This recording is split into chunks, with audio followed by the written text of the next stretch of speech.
Ladies अस्सलाम वालेकुम। तो कैसे हैं आप सब। स्टार्ट करते हैं अपना रिव्यू रिएक्शन वीडियो। बहुत सारी चीज़ें हैं इस वीडियो में आपके साथ करेंगे शेयर। सबसे पहले वो गाना आजकल काफ़ी ट्रेंडिंग में है ना, बागी बन के आया हूँ मैं, मेरा हौसला भी कमाल है, मुझे कारवां की तलाश है। तो सच में ये वाले जो एक बागी है ना, ये हैं चाचा, यानी चूचू चाचा। कौन से चाचा? सितारा फैमिली के जो हैं, जो कि नजमा के साथ क्लैश में रहते हैं, चाचा अनवर। तो इन्होंने ठानी है कि जो नजमा साहब ने इनको टॉमी बोला है, वैसे आपको नहीं बोला था उन्होंने। पता नहीं किसका नाम लिया था, कुछ वो जेंडर वाइज अगर देखा जाए तो कह रही थी कि बहुत सारी बच्चों वालियाँ हैं जो कि भौंक रही हैं, कुछ इस तरह से उनके अल्फाज थे। सच में मुझे बिल्कुल आइडिया नहीं है कि उन्होंने किसको कहा था, लेकिन पता नहीं क्यों आपने अपने ऊपर ले लिया और आपको लगा कि वो आपको टॉमी कह रही थी। तो इन्होंने कहा कि अब जो है ना, नज्जो का एक एक झूठ मैं सामने लेकर आऊँगा। मैं नहीं कह रही भाई नज्जो, नजमा कहती हूँ मैं, तो सबके सही नाम लेती हूँ। क्या है, जो नाम है सो है। आड़े टेढ़े नाम लेकर क्या फ़ायदा, है ना। तो इसमें क्या था, जो चाचा साहब हैं वो पहुंच गए कब्रिस्तान, है ना। और कब्रिस्तान पहुंचे हैं, अपने आबाई कब्रिस्तान, जहाँ पर इनके वालिद, इनके भाई, फिर जितने भी घराने के लोग हैं, छोटी छोटी कब्रें भी हैं। वो कह रहे थे कि इस घराने में जो बच्चे फौत होते हैं तो उनकी ये कब्रें जी बिल्कुल होंगी, कोई भी डिनाई नहीं कर सकता। और जो भाई सज्जाद की कब्र है, बस वो पक्की नहीं करवाई गई है, शुक्र अल्हम्दुलिल्लाह। जो साइडों से एक ईंट उठवा देते हैं, लेकिन सेंटर से कच्ची रहती है। अदरवाइज़ तो इस देहात की जितनी भी कब्रें हैं वो सीमेंट से बिल्कुल पक्की करवा दी गई हैं। तो थोड़ा सा टाइम के साथ जब आप लोग इतना एक्सपोजर हासिल करते हैं, तो आपके फिंगर टिप की दूरी पर है तमाम तर चीज़ें, उसकी थोड़ी सी नॉलेज हासिल कीजिए कि किस तरह से क्या अहकाम आते हैं। खैर, मेरा ये टॉपिक नहीं है, लेकिन फिर भी मैंने कहा चलो आपको थोड़ा सा अगर करेक्ट कर दिया जाए। तो इन्होंने ठान लिए, पहले तो इन्होंने कहा कि जो नजमा है वो साल के 11 महीने तक बेल्ट लगा के घूमती रही, और वो ख़ुद को प्रेग्नेंट इसलिए बताती थी ताकि लोग उसको फ़ंड दें। अच्छा भाई, आपके घराने में इतने लोग प्रेग्नेंट हुए और सबके सब, चलो नजमा को आप कह दो कि वो फेक प्रेग्नेंट थी, लेकिन और तो रियल में प्रेग्नेंट थे ना, जो सब बता रहे होते थे कि आज खून की कमी हो गई है और डॉक्टर ने ये बोला है और कमज़ोरी बहुत ज़्यादा हो रही है, अब देखें क्या होता है। और तमाम तर मामलात भाई हर एक यहाँ कर रहा होता है। तो जो भी यहाँ पर आकर बता रहा होता है अपनी तकलीफ़ें, या फिर कोई अपना दुख दर्द आपके घराने में बयान कर रहा होता है, तो इसका ये मतलब है कि उसे फ़ंड चाहिए होते हैं, इसलिए आकर वो बयान कर रहा होता है। देखें, अगर मैं नजमा को देखती हूँ ना, तो उसने जो घर बनाया तो उसने क्लियरली बोला कि दो सिस्टर्स हैं जिन्होंने पैसे भेजे, और उनका नाम नहीं लिया, लेकिन ये बता दिया, एक का तो नाम लिया था और एक का नहीं लिया, और कहा कि कुछ रकम भेजी है। और मैंने सबको मना कर दिया कि मुझे कोई हेल्प नहीं चाहिए, आप लोगों की हेल्प ये होगी कि आप लोग व्लॉग पूरा देखें, उससे जो रेवेन्यू जनरेट होगा तो बस वही मेरी हेल्प होगी, है ना। और इसके अलावा कोई फ़ंड नहीं आया। लेकिन आपका ये दावा है कि जो 11 महीने की प्रेगनेंसी बढ़ा ली थी, 9 से 11 महीने, तो उसके पीछे फ़लसफ़ा ये था कि इसको फ़ंड चाहिए था। चलो, कब्रिस्तान तो आपने अपना आबाई दिखाया, छोटे बच्चों की कब्रें भी दिखाई। अल्लाह पाक सबको अपनी जवार रहमत में जगह दे, और जिनके छोटे बच्चे इस दुनिया से गए हैं, अल्लाह पाक उनके दिलों को सब्र दे, सुकून दे। लेकिन आपने फ़ंड के प्रूफ नहीं रखे चाचा, क्यों? अच्छा, जो कब्रिस्तान है ना जहाँ आप गए थे, तो मुझे ये बताएं, आपने तो कहा था जो ग़ुलाम हैं आपके भाई साहब, उनका कोई अलग से कब्रिस्तान है, वहाँ पर उनके छोटे बच्चे दफन होते हैं, तो उनके घराने का जो अलग कब्रिस्तान है तो वो किधर है? आपने वो क्यों नहीं दिखाया? वो भी तो दिखाते। ये तो आप लोगों का मिला जुला कब्रिस्तान है ना, मतलब आपके अब्बा, आपके चचा और आपके दीगर रिश्ते, जो उनका कब्रिस्तान आपने क्लेम किया था कि जहाँ पर वो लोग दफन करते हैं, वो कब्रिस्तान आपने नहीं दिखाया। अच्छा, फिर क्या था कि थोड़े फासले पर ये एक सूखी कोई नहर थी, खुश्क नहर, तो उसके पास इन्होंने एक ज़मीन दिखाई जिसको कि मिट्टी से ढका गया था, कुछ ऊंचा सा टीला सा था।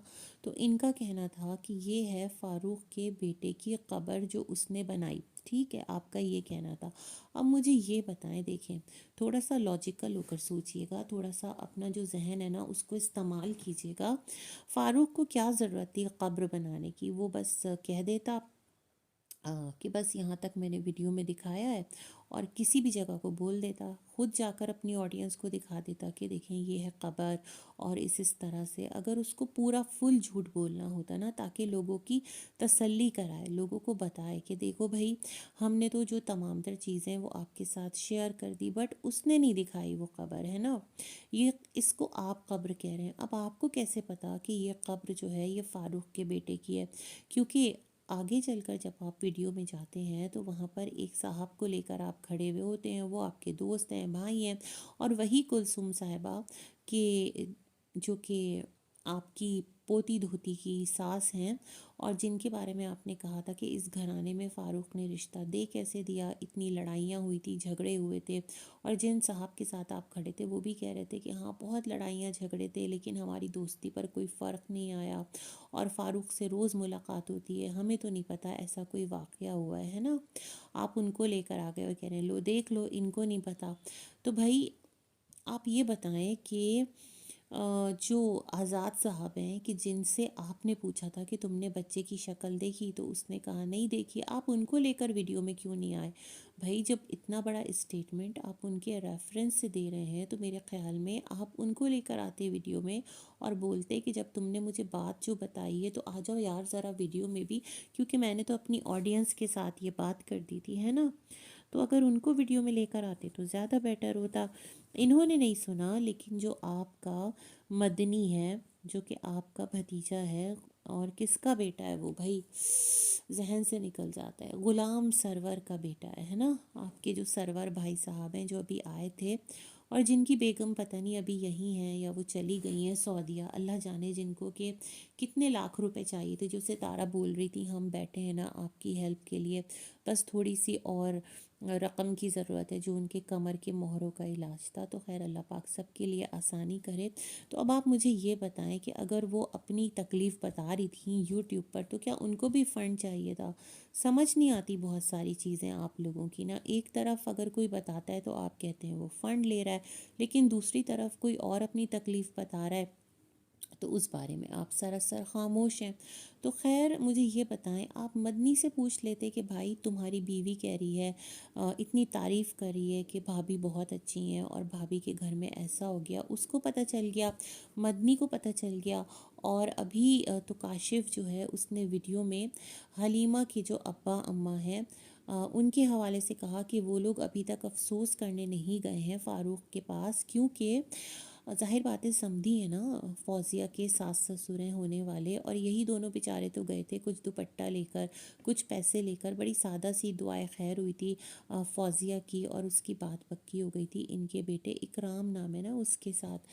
तो अब ये जो है हलीमा के अब्बा अम्मा और फौजिया के सास ससुर, ये भी क्या करेंगे कि ये भी जाएंगे जैसे ही इरशाद को छुट्टी मिलेगी, यानी जो इनकी मामी इरशाद है। वैसे चाचा एक बात बताइएगा, जो मामी इरशाद है उसके लिए आपका दिल नहीं दुखता कि जो उसका शौहर है वो घर में बैठा रहता है, और मामी इरशाद जो है वो सारे घर घर जाकर काम करती है ना। बिल्कुल मेरी तो रूह कांप जाती है कि ग़ुलाम साहब जो हैं वो तो अम्मी से उन्होंने काम करवाया। आपके घर में शायद रिवाज है कि जो औरतें हैं वो घरों में काम करती हैं, खुद आपकी बेगम भी शायद करती हैं, इतना मुझे आइडिया नहीं है। तो बेचारी मामी इरशाद की भी ज़िंदगी देखें ना कितनी टफ़ है कि वो घरों में काम करती है।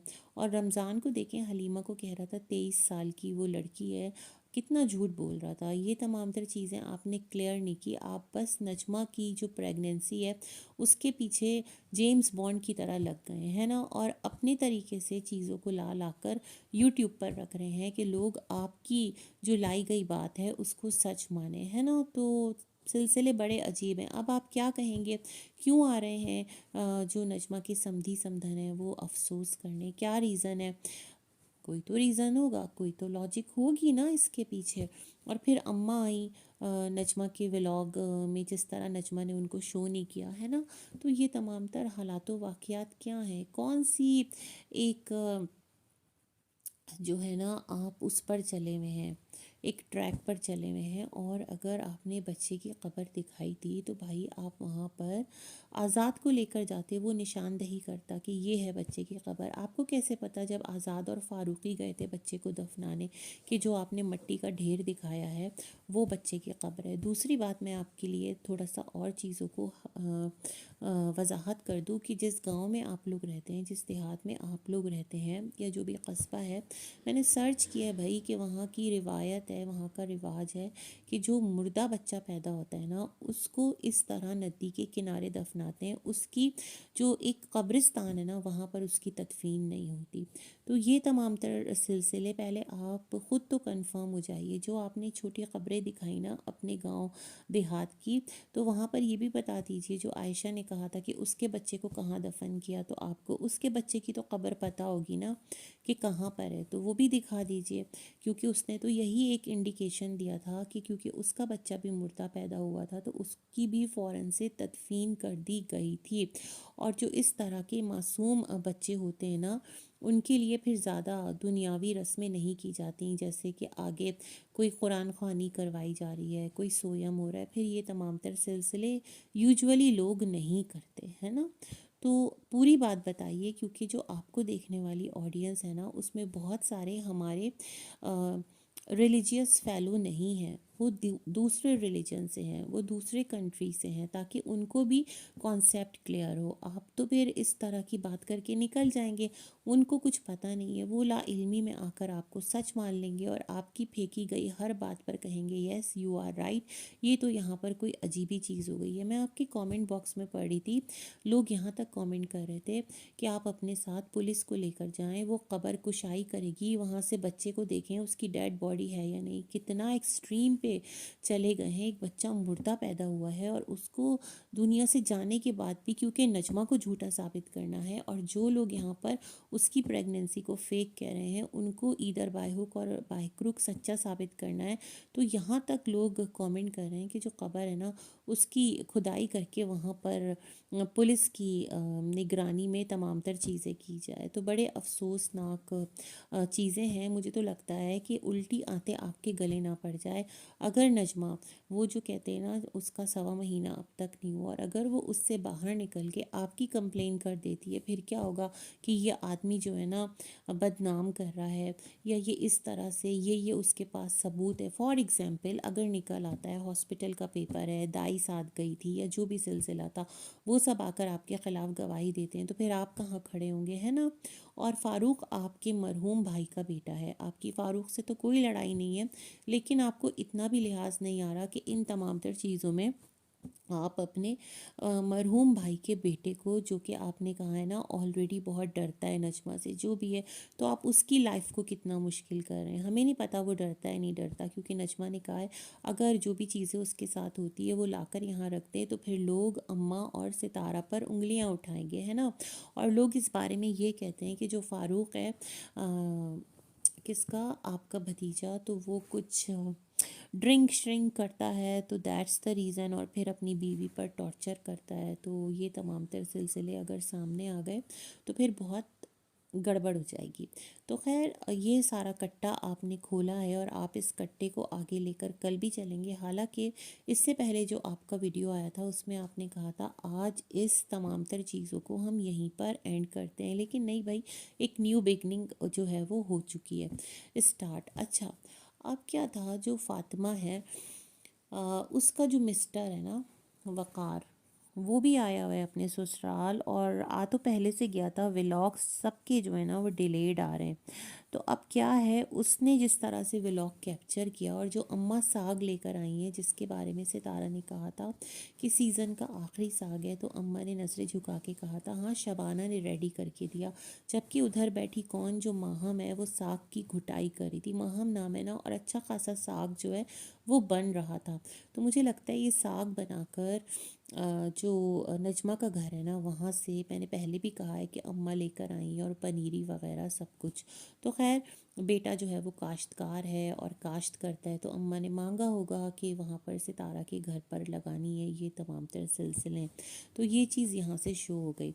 जो फातिमा है, अम्मा की पोती, उसने जिस तरह से अम्मा की पिक्चर लगाई है थंबनेल पर और दादी से मुलाकात हुई, तो अंदर वही सुन सन्नाटा, कुछ भी ना दादी नज़र आई, ना दादी से आप मिलती नज़र आई। और दादी जो हैं वो अलिशबा के व्लॉग में आ गई, अलिशबा ने उनको कैप्चर कर लिया, लेकिन आपको परमिशन नहीं है क्योंकि आप वफ़ादारों में छुपे गद्दारों में शुमार होने लगे।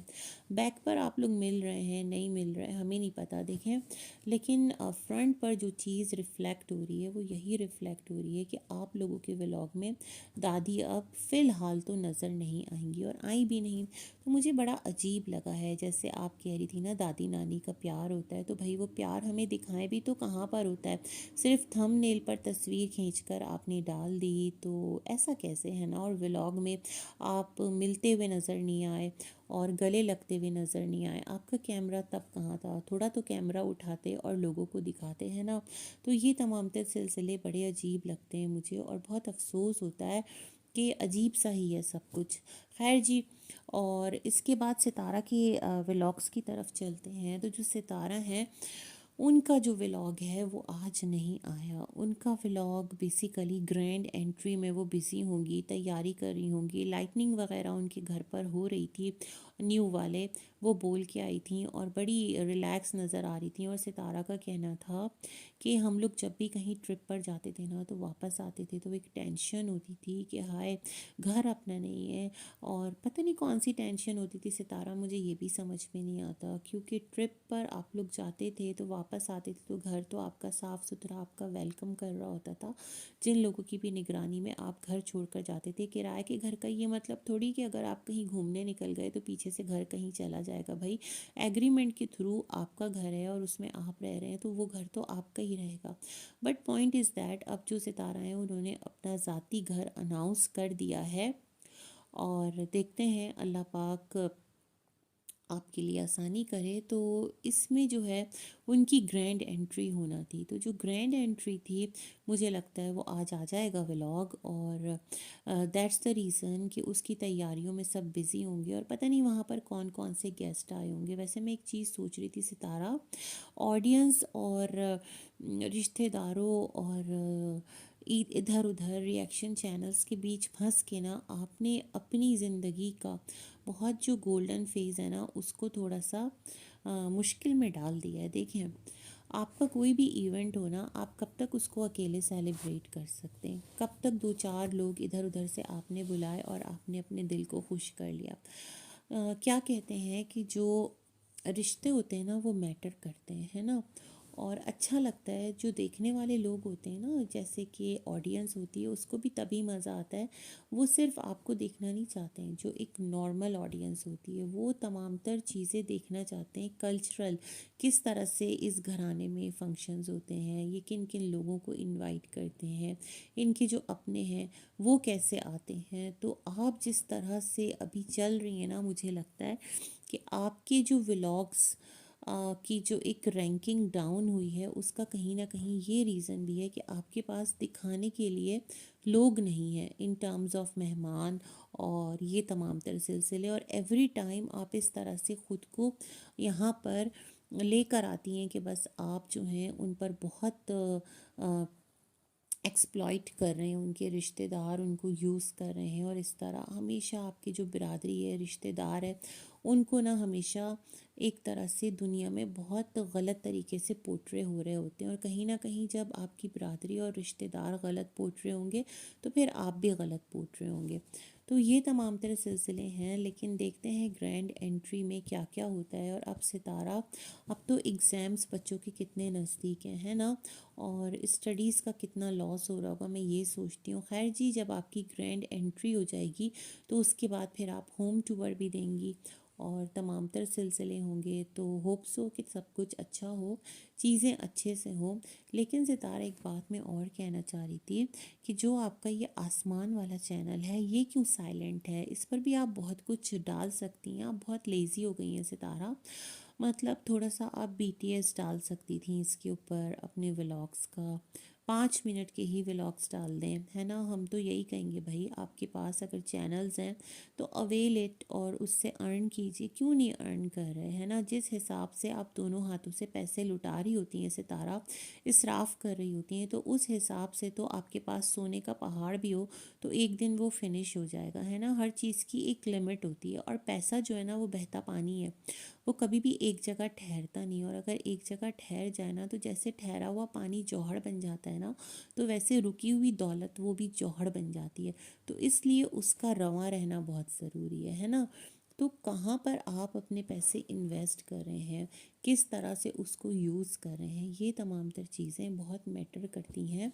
और अ, क्या बोलते हैं, जहन से मेरे बिल्कुल निकल गया, ये आपकी एक दानिशमंदी जो है ना उसको भी दिखाती है। अब देखते हैं भाई कि जो आपकी ग्रैंड एंट्री है वो किस तरह होगी। लेकिन यस, उस ग्रैंड एंट्री से भी पहले जो आपका गोल्डन प्ले बटन था वो किधर आप रख के भूल गई हैं। आपने अपने मिस्टर से भी ज़िक्र नहीं किया, उन्होंने भी आपको मुबारका मुबारका नहीं कहा, और अम्मी से भी ज़िक्र नहीं किया, और केक आप लोगों ने अकेले अकेले कट करके खा लिया गोल्डन प्ले बटन का, और उसमें जो है अपनी अम्मी और अपने हस्बैंड को शामिल नहीं किया।